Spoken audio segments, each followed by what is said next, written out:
So our first topic is integrated rate equation for first order reaction. Normally हम first order reaction किसे बोलते हैं?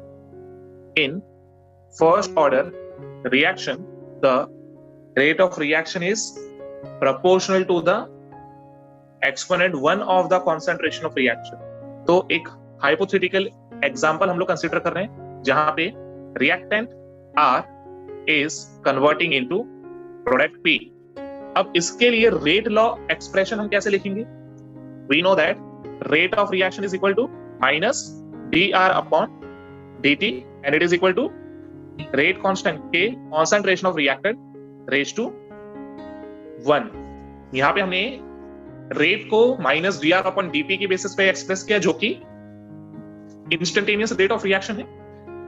Then it is equal to k that is rate constant and concentration of reactant raise to 1 because order of reaction जो है वो 1 है. Now यहां पे जो मैंने ये एक्सप्रेशन लिखा है इस एक्सप्रेशन को क्या बुलाते हैं? This is the differential rate equation for first order reaction. Now इस एक्सप्रेशन को रीराइट करेंगे तो हम इसको लिख सकते हैं minus dr upon r is equal to k dt, या फिर हम इसको लिख सकते हैं dr upon r equals to minus k dt. Now integrate this expression. Then dr upon r is equal to integration of minus k dt. इसे integrate करके we will get ln r equals to minus kt plus c. This is our equation 1. Here ln is natural log and c is integration constant. k rate constant है and t time है and r is the concentration of reactant. Now हमारा expression क्या था? Our equation 1 was ln concentration of reactant equals to minus kt plus c. This expression is our equation 1. Now यहाँ पे एक condition discuss करते हैं. When time is 0, तो यहाँ पे mention कर देता हूँ when time t equals to 0, then concentration r equals to r naught. जो first integrated equation हमने derive की इसके अंदर इन values को put करते हैं तो expression क्या बन जाएगा हमारा? ln r naught equals to minus k into 0 plus c. Now इसको solve करके हमें c की वैल्यू मिलेगी. That means ln r naught जो है that is the value of c. Put the value of c in equation 1. तो expression क्या मिलेगा हमें finally? ln r equals to minus kt plus ln r naught. Now consider this as our equation 2. It is in natural log form. Now इस natural log form को मैं exponential form में express करना चाहूंगा. Now if equation 2 is expressed in exponential form, ln r equals to minus kt plus ln r naught, या फिर हम इसको ऐसे लिख सकते हैं minus kt equals to ln r minus ln r naught. You can rewrite it कि minus kt equals to ln r upon r naught. अगर मैं ln यानी नेचुरल लॉग को राइट हैंड साइड से लेफ्ट हैंड साइड शिफ्ट करूंगा तो ये natural log से एक्सपोनेंशियल फॉर्म में कन्वर्ट हो जाएगा. e raise to minus kt equals to r upon r naught, और फाइनली हम लोग लिख सकते हैं r equals to r naught multiply by e raise to minus kt. So ये हमारा एक्सपोनेंशियल फॉर्म है. Now, second form of this expression 2, if the equation is expressed in common log form, तो हमारा equation 2 क्या था? It was ln r equals to minus kt plus ln r naught. ये जो expression है ये natural log के form में. Now अगर हम इसे convert करेंगे common log में तो क्या हो जाएगा expression में? It will be 2.303 log base 10 concentration of reactant R equals to minus kT plus 2.303 log base 10 and concentration of reactant at time 0, that is R naught. So this is the final expression when this equation is expressed in common log form. So our next topic is graphical representation of integrated rate law equation for first order reaction. यहाँ पे जो integrated rate law equation हमने derive किया, इस equation को दो graphical form में हम एक्सप्रेस कर सकते हैं. तो फर्स्ट ग्राफिकल फॉर्म क्या होगा? It is log RT versus time, and second graph जो हम ड्रॉ कर सकते हैं that is log are not upon RT versus time. तो हम लोग फर्स्ट ग्राफ से स्टार्ट करते हैं. तो फर्स्ट ग्राफ में हमें क्या करना है? We have to draw graph of log RT versus T, that is time. हमारा जो इक्वेशन नंबर 2 था, integrated rate law expression for first order, it was ln r t equals to minus kt plus ln r naught. Now इसको अगर हम लोग convert करेंगे common log में, तो इक्वेशन क्या थी? It was 2.303 log rt equals to minus kt plus 2.303 log r naught. अब ये जो एक्सप्रेशन हमें मिला, इस पूरे एक्सप्रेशन को हम डिवाइड करेंगे. Divide the expression by 2.303. We will get log rt equals to minus k upon 2.303 t plus log r naught. अब यहां पे स्लोप की इक्वेशन अगर हम अप्लाई करें, y equals to mx plus c, this is the equation of slope. अब यहां पे हम लोग देख सकते हैं y एक्सिस पे क्या शो करेंगे? log rt. x एक्सिस पे क्या शो करेंगे? Time t. Slope is m, इसकी वैल्यू आएगी minus k upon 2.303. That mean slope कैसा आएगा? Negative. And c is the intercept, और c की वैल्यू क्या आएगी? It is log r naught. Now we will draw graph of log rt versus t. यहां पे y एक्सिस में हम लोग क्या रिप्रेजेंट करेंगे? We will represent log rt, and x axis में हम लोग क्या रिप्रेजेंट करेंगे? That is time t. What is the nature of slope? It is negative. तो स्लोप मैं नेगेटिव ड्रॉ कर देता हूं, और जो इंटरसेप्ट है that is the point where this slope intersects y axis. Intercept is equal to log r naught. और ये जो स्लोप कैसी है? We know it is negative. तो स्लोप की वैल्यू क्या है? It is minus k upon 2.303. और ग्राफ का नेचर कैसा है? It is straight line. Now we will draw our second graph, that is log r naught upon rt versus time t. Now we have to draw the graph 2 by using the expression of first graph. Now उसको rearrange करके हम लोग एक नया expression find out करेंगे और graph draw करेंगे. तो फर्स्ट ग्राफ का एक्सप्रेशन क्या था? log rt equals to minus k upon 2.303 t plus log r naught. That was the equation of slope.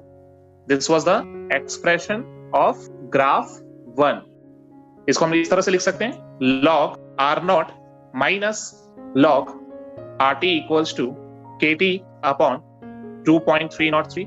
मैंने r नॉट और rt टर्म्स को एक तरफ कर लिया, एंड kt अपॉन 2.303 टर्म को एक तरफ रखा. We can rewrite log r naught upon rt equals to k upon 2.303 t. अब इसके आगे मैं प्लस 0 ऐड कर रहा हूं ताकि स्लोप का इक्वेशन जो है उसके साथ मैच हो जाए. नाउ यहां स्लोप का इक्वेशन यूज करें, we can write y equals to mx plus c. Now यहां पे हम लोग देख सकते हैं y एक्सिस में हम लोग क्या पुट करेंगे?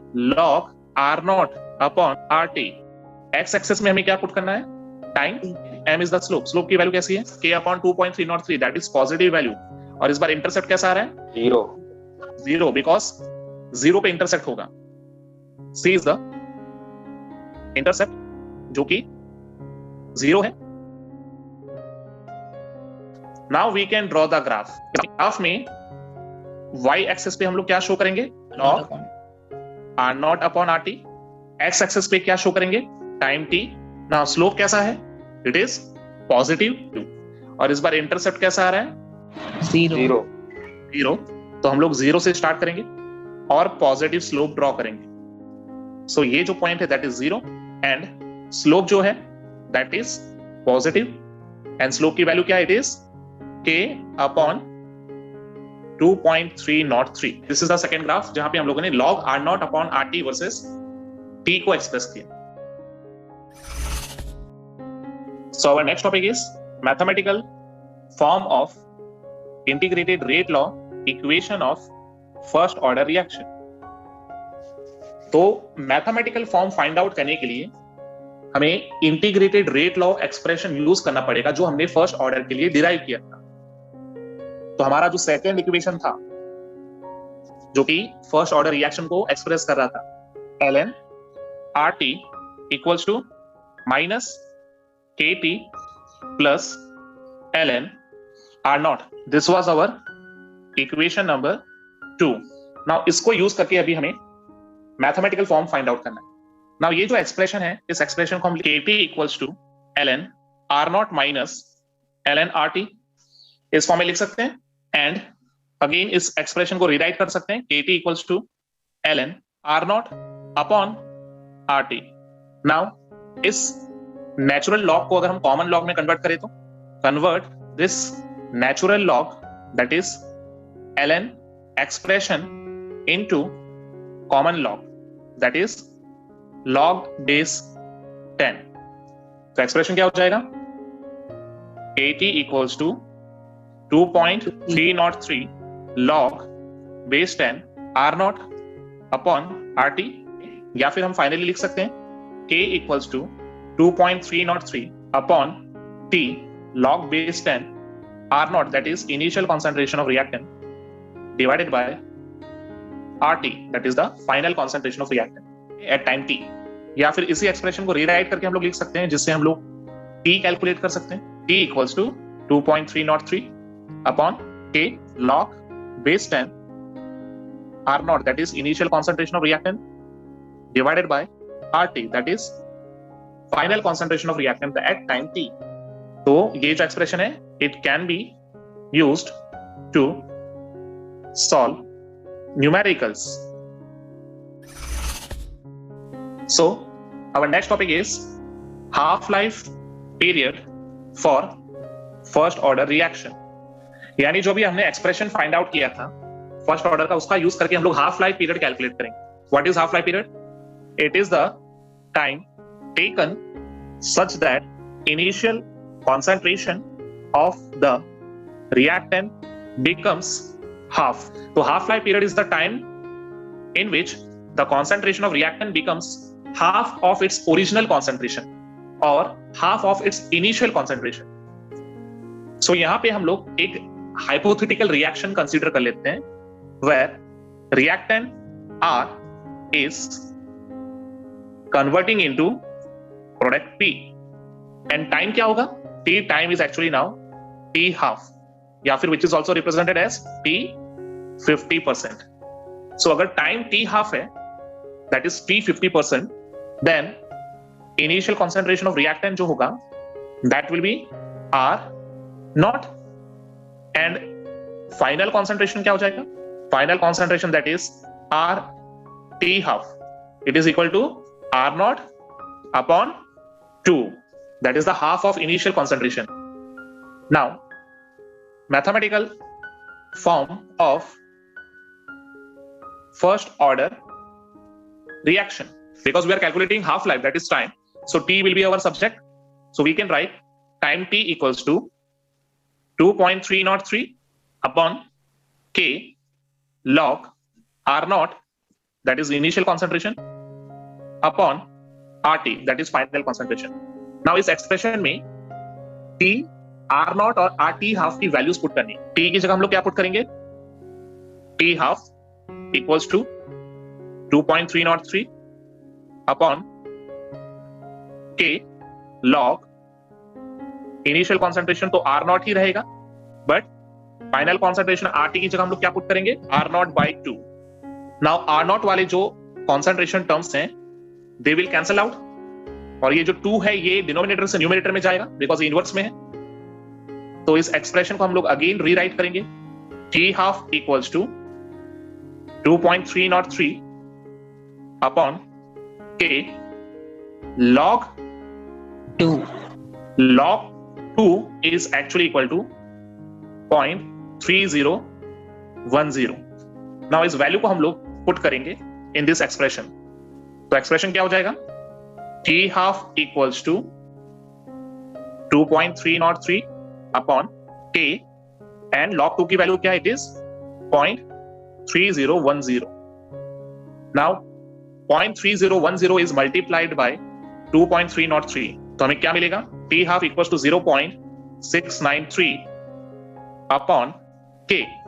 Now this is the final expression for half-life period for first order reaction where T half is equal to 0.693 upon K. Note mention कर देता हूं. First, T half is independent of initial concentration of reactant, that is R0. So यहाँ पे हम लोग expression में देख सकते हैं कि T half is equal to 0.693 upon K. That means इस एक्सप्रेशन में R0 यानी कॉन्सेंट्रेशन ऑफ रिएक्टेंट का टर्म इन्वॉल्व नहीं है. सो इससे हम लोग ये कंक्लूड कर सकते हैं कि for first order reaction half life period is independent of initial concentration of reactant, while zero order के केस में half life period was directly proportional to the concentration of reactant, जो कि फर्स्ट ऑर्डर में independent हो गया. So ये हमारा first point है that we have to remember. And second point, T half is inversely proportional to rate constant. Here also the rate constant is inversely proportional to half life period, or we can say half life period is inversely proportional to rate constant, which is also similar to the zero order reaction, right? In zero order also half life period और rate constant A के बीच में inverse relation, और first order में भी same relation हम देख सकते हैं. half life period is inversely proportional to rate constant, that is K. So our next topic is characteristics of first order reaction. सबसे पहले फर्स्ट ऑर्डर रिएक्शन के अंदर रेट कांस्टेंट की यूनिट क्या होती है? Time inverse. Yes, unit of rate constant, that is K, is equal to time inverse. And what is the value of half life period? It is 0.693 upon K. Now third point, so what is the nature of graph of log R versus T? Straight line था. So what is the nature of slope? It is negative, and slope की value क्या है? It is minus K upon 2.303. Now we will discuss some graphs related to first order reaction. First graph, we will discuss graph of concentration versus time. और concentration जो हम लोग use करेंगे that is for reactant. अगर reactant के versus हम लोग discuss करेंगे तो gradually time के साथ साथ concentration क्या होना चाहिए? Decrease. Okay, so this is the curve which is showing the decrease of concentration of reactant. This is our first graph. Now second graph भी हम लोग डिस्कस करेंगे concentration versus time. Now this time we will use concentration of Product. yes. तो product के case में क्या होगा? Time के साथ साथ concentration increase होगा. So this curve is showing the increase of concentration of product. Now this one is our second graph. Now third graph में हम लोग relate करेंगे rate of reaction versus time. Time के साथ साथ रेट क्या हो जाता है? इनिशियली जो रेट होता है वो फास्ट होता है, बट टाइम आगे बढ़ेगा तो रेट स्लो हो जाता है क्योंकि कॉन्सेंट्रेशन उसमें से कम हो जाता है ना, क्योंकि हमें पता है rate of reaction directly concentration of reactant पे डिपेंड करता है. तो जैसे से टाइम बढ़ेगा तो कॉन्सेंट्रेशन कम हो जाएगा रिएक्टेंट का, तो रेट भी डिक्रीज हो जाएगा. Okay, so rate of reaction decreases with time. This is our third graph. Now fourth graph हम लोग बनाएंगे between half life period that is T half versus initial concentration of reactant R naught. Any idea इस बार graph का nature कैसा आएगा? Constant. Yes, because half life period first order के case में इनिशियल रिएक्टेंट के कॉन्सेंट्रेशन पे depend नहीं करता, राइट? तो इनिशियल कॉन्सेंट्रेशन से इंडिपेंडेंट होने के कारण ग्राफ जो है ये एग्जैक्टली कांस्टेंट आएगा. This is our fourth graph and our last graph that is fifth graph between rate of reaction and concentration of reactant. Rate of reaction reactant के concentration से कैसे रिलेटेड होगा? Directly straight line. करेक्ट. जितना ज्यादा reactant का concentration increase करेंगे rate of reaction भी linearly increase होगा. ग्राफ स्ट्रेट लाइन आएगा. This is our fifth graph. So our next topic is few examples related to first order reaction. First point, nuclear reactions, that is radioactive disintegration. They are of first order. किसी भी numerical question में, किसी भी MCQ में अगर nuclear reaction या radio activity से related terms use किए हों और ऑर्डर ऑफ रिएक्शन गिवन ना हो, तो बाय डिफॉल्ट हमें याद रखना है कि न्यूक्लियर रिएक्शंस या radioactivity always are of first order. Second example, hydrolysis of sucrose. Sucrose यानी शुगर. नाउ शुगर का हम हाइड्रोलिसिस कर रहे हैं. इक्वेशन होगा C12H22O11 plus water in the presence of acidic catalyst that is H plus. Sucrose के अंदर दो मोनोसैकेराइड्स होते हैं, ग्लूकोज एंड फ्रुक्टोज. सुक्रोज को अगर हाइड्रोलिसिस करेंगे then it will release C6H12O6 that is glucose along with another monosaccharide that is C6H12O6 and it is fructose. दोनों molecules का केमिकल फॉर्मूला सेम है लेकिन स्ट्रक्चर डिफरेंट है and they are functional group isomer. Biomolecule chapter में इनका structure और इनकी property discuss करेंगे. This process is known as inversion. Now ये जो रिएक्शन है ये फर्स्ट ऑर्डर रिएक्शन है. Third, hydrolysis of ester. अब हाइड्रोलिसिस ऑफ एस्टर को भी देखोगे तो सेम टाइप का रिएक्शन होगा. Ester is CH3 COO C2H5. Now ये जो एस्टर है इसका नाम है इथाइल इथेनॉइड या फिर इथाइल एसीटेट. इसका हाइड्रोलिसिस करेंगे. नाउ ये जो हाइड्रोलिसिस होगा ये किसके प्रेजेंस में होगा? We will use mineral acid. तो यहां मेंशन कर देता हूं हाइड्रोलिसिस हो रहा है in the presence of acid that is H+. और एस्टर का हाइड्रोलिसिस करेंगे तो प्रोडक्ट में क्या मिलेगा? We will get carboxylic acid and alcohol. तो कार्बोक्सिलिक एसिड में जो मॉलिक्यूल मिलेगा that is CH3 COOH that is ethanoic acid and alcohol में मिलेगा हमें C2H5OH दैट इज इथेनॉल. अब ये रिएक्शन में भी वाटर इन्वॉल्व है और अगर हम इसको आगे डिटेल में स्टडी करेंगे then we will find that ये सूडो फर्स्ट ऑर्डर रिएक्शन के बारे में डिटेल में आगे हम लोग डिस्कस करेंगे but order of reaction is first. Fourth example, decomposition of hydrogen peroxide. Hydrogen peroxide molecule is H2O2. अब इसको डिकम्पोज करना है in aqueous medium. Hydrogen peroxide को अगर हम लोग डिकम्पोज करेंगे तो इसमें से क्या रिलीज होगा? We will get one molecule of water and it will release oxygen gas. तो यहाँ पे हमें बैलेंस करने के लिए 2 molecule of hydrogen peroxide use करना है और साथ में प्रोडक्ट में 2 molecules of water फॉर्म होगा which will be in liquid state and oxygen gas